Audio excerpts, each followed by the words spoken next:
Over the Christmas break, my family and I went and did a massive declutter and deep clean of the house. Now, we usually do this, a couple times a year, right before Christmas, right before summer starts.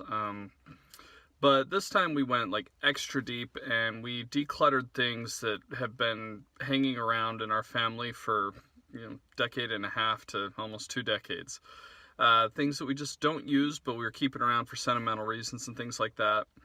And in that process of decluttering, it actually has helped in a lot of different ways. A couple ways that we knew it would, like, less stuff around, less things that can get messed up. And so it takes less time to clean. But in some other ways as well, being able to let go of things and being able to have that peace of mind as well. And so I wanted to talk today a little bit about that. In a lot of cases in our life, it's not just what we're working towards. For example, setting goals and working towards accomplishing things that help us to be successful. In a lot of cases, it's also what we sacrifice or give up or declutter out of our lives. Our lives can fill very, very quickly with all sorts of junk that we just don't need, things that are time wasters. If any of you are watching this on a mobile device right now, that thing in your hand might be one of the main culprits taking time away from your life. The older I get, it's less about making decisions about what I want to do and more about making decisions about what I can cut out to be able to redirect and focus. Where when I was younger, I was just trying to find any resources, anything I could do to get started on something. Now I've got so much to do, so many possibilities. I need to figure out what the priorities are.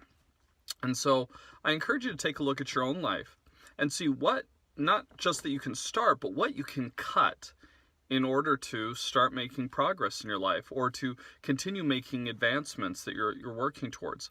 For example, if you spend 1 hour less on social media today and put that 1 hour into something like playing the piano, you're going to start seeing progress towards that goal. If you watch an hour less of TV and put that into an hour of drawing, you're going to start seeing that progress. Once again, both can be good, both can be fun, but it's looking at what your long-term goals are. Like, where do you want to be?